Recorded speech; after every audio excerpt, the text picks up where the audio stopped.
Menjalani pekerjaan sebagai wanita penghibur jelas bukan menjadi impian bagi wanita manapun.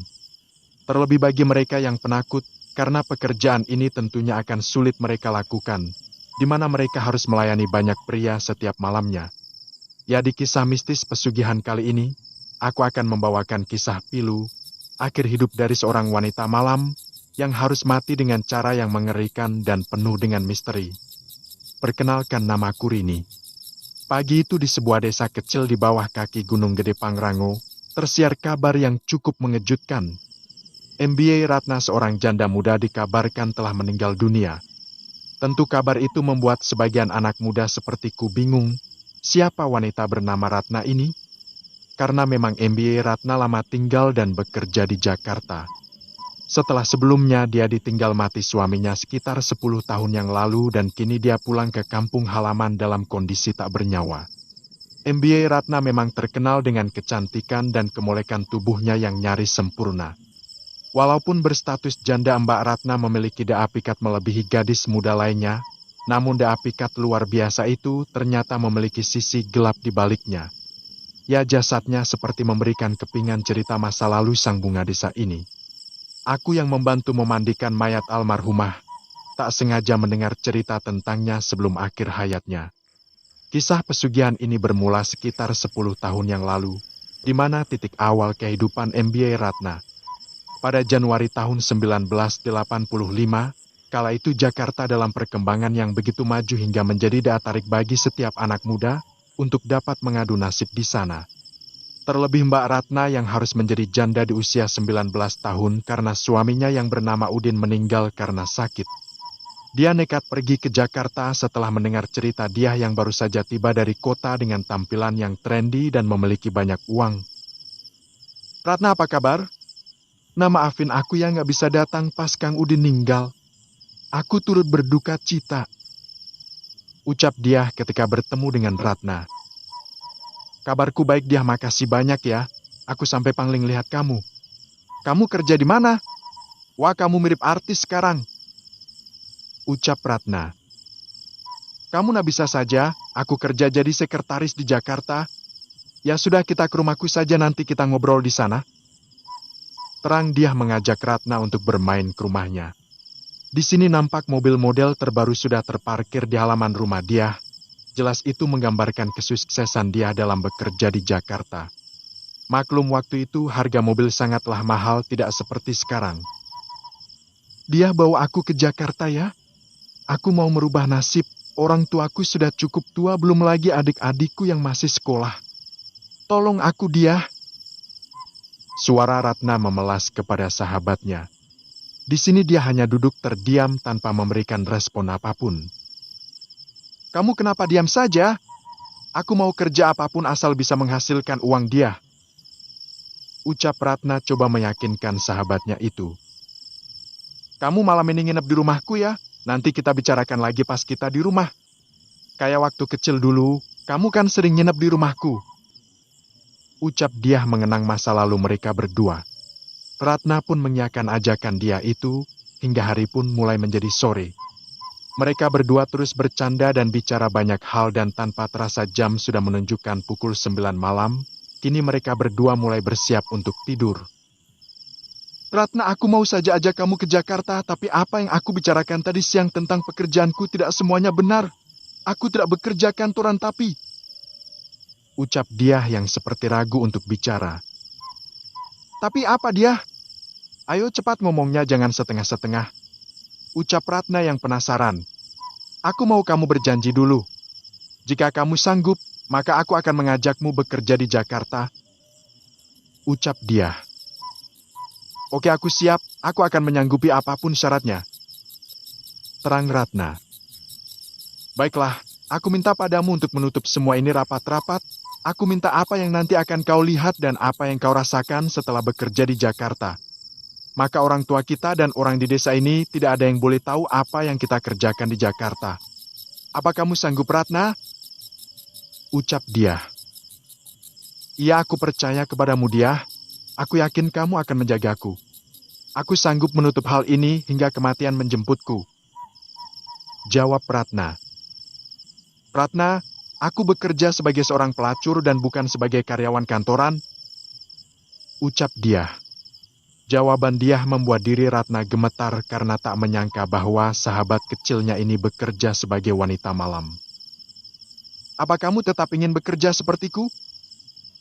Tanya Diah coba merubah keyakinan Ratna. Iya, aku mau Diah, aku mau sepertimu, jawab Ratna. Hingga obrolan singkat itu berubah menjadi kontrak penuh dosa antara mereka berdua. Sampai akhirnya, petualangan Ratna sebagai wanita malam pun dimulai. Dengan berbohong Ratna meminta izin kepada kedua orang tuanya dan menjadikan Diah sebagai tameng pembenaran untuk keberangkatannya ke kota. Sesampainya di Jakarta, mereka berbagi kamar di sebuah rumah sederhana. Diah pun tidak langsung meminta Ratna untuk melayani tamu. Ratna hanya diminta memperhatikan cara Diah bekerja, dan sesekali membantu Diah dalam menyajikan minum untuk para tamu.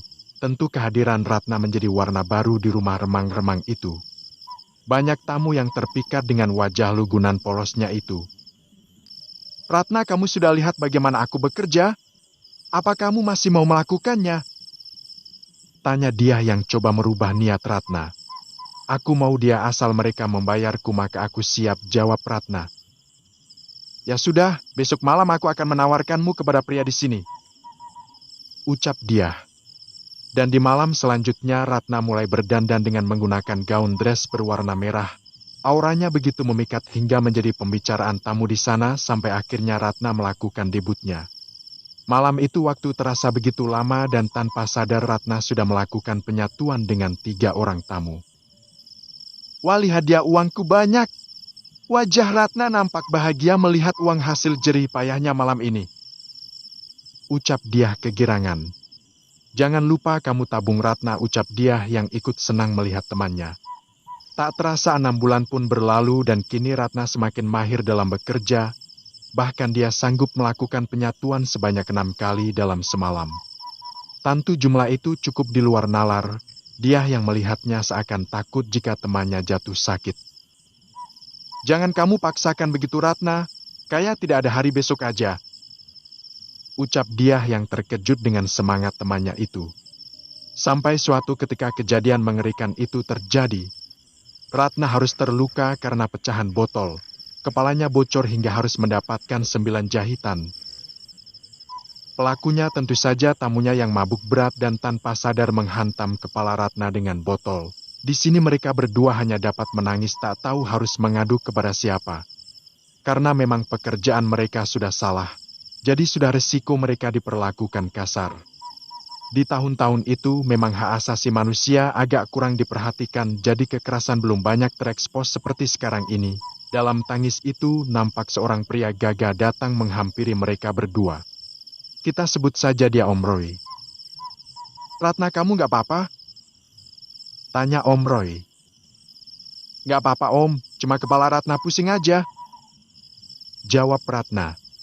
Jadi Om Roy ini pernah menyewa Ratna beberapa kali dan dia tahu betul dengan kualitas dari servis yang diberikan Ratna. Capek ya? Tidak mau ikut sama Om saja? Ucap Om Roy kembali bertanya. Maksudnya gimana Om? Jawab Ratna yang kebingungan. Ini kartu nama Om, kalau kamu mau hidup lebih baik datang ke sini, ucap Om Roy, sambil dia pun pergi tanpa menjelaskan lebih lanjut dengan pernyataannya itu. Ratna dan dia hanya dapat melihat kartu nama milik Om Roy tanpa bisa mengucapkan apapun. Kartu namanya kita simpan saja dulu, sekarang kita pulang saja nah, malam ini kita libur ya, ajak dia. Iya dia, lagi pula mana ada yang mau sama aku dengan kondisi kepala diperban begini, ucap Ratna sambil tertawa. Mereka pun melajukan mobil sambil membicarakan sosok Om Roy yang memang sudah menjadi pelanggan tetap Diah dan Ratna. Tapi seumur-umur aku kenal dan bertemu dengan Om Roy, dia belum pernah memberiku kartu namanya, ucap Diah. Aku juga kurang tahu dia, mungkin dia punya pekerjaan buat kita berdua, atau mungkin dia mau kita berdua menjadi istri simpanannya.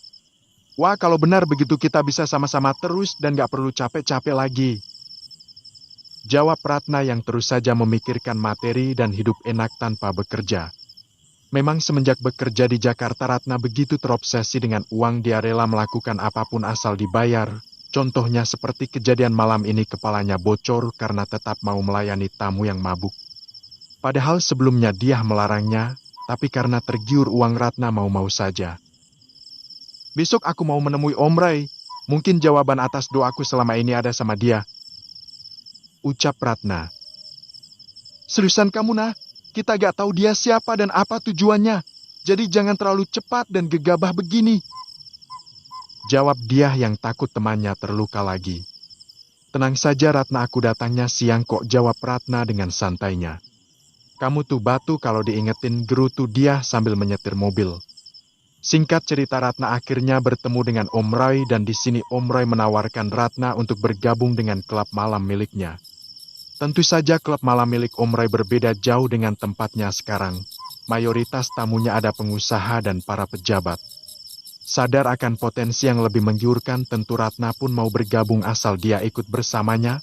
Ratna tidak mau meninggalkan dia yang sudah banyak membantunya. Setelah bergabung dengan Om Roy, tamu yang mereka temui tentu bukanlah tamu biasa. Kebanyakan adalah para pejabat daerah bahkan para pengusaha. Tentu nilainya menjadi berkali-kali lipat, namun semua tak seindah yang diharapkan. Usia Ratna dan dia memang masih relatif muda. Tapi dalam bisnis ini daun muda pasti memiliki nilai yang lebih tinggi dibandingkan mereka yang sudah lama. Sadar dengan hal itu Ratna seakan terancam, dia tak mau kalah dengan para pendatang baru itu. Dan dari sinilah Ratna mulai mengenal hal mistis guna melancarkan pekerjaannya.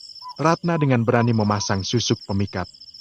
Awalnya dia hanya memasang satu buah susuk pada mulutnya, agar pelanggan ikut apapun yang dia katakan. Setelah melihat penghasilan yang begitu besar, Ratna semakin giat dalam bekerja. Namun jika sebelumnya dia bisa melayani 3-4 pelanggan untuk satu malamnya, di tempat Om Rau dengan jumlah yang sama, dia bisa mendapatkan 5 kali lipat dari sebelumnya.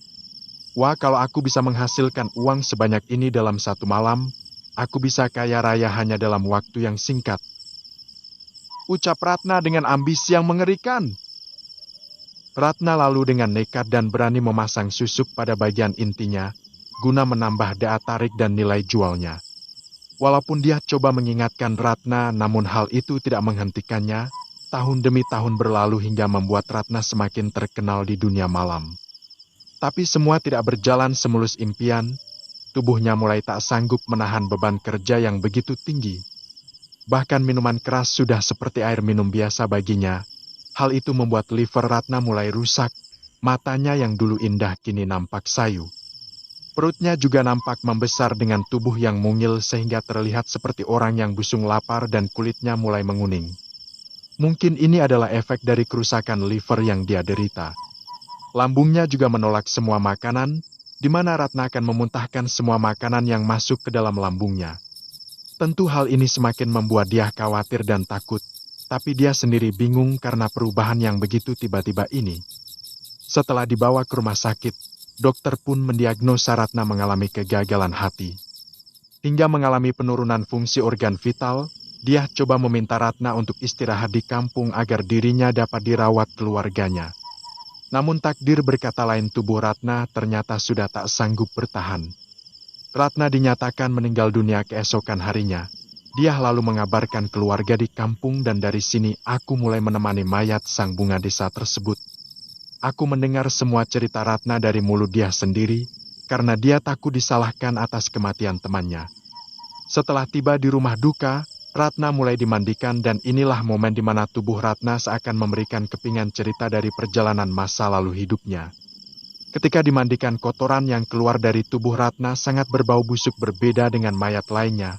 Baunya sangat busuk, tentu hal itu membuat para pemandi jenazah mual dan ingin muntah. Ternyata susuk pemikat yang digunakan Ratna sudah mempersulit kematiannya. Bahkan para pemandi coba memanggil pemuka agama untuk ikut membantu.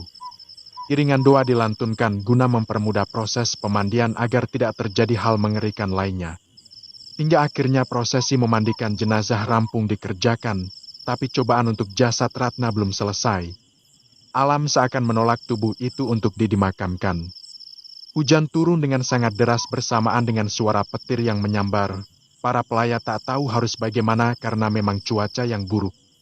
Ya Allah, bagaimana ini, ucap salah satu pelayat, dan para keluarga memohon agar Allah SWT memudahkan pemakaman ini.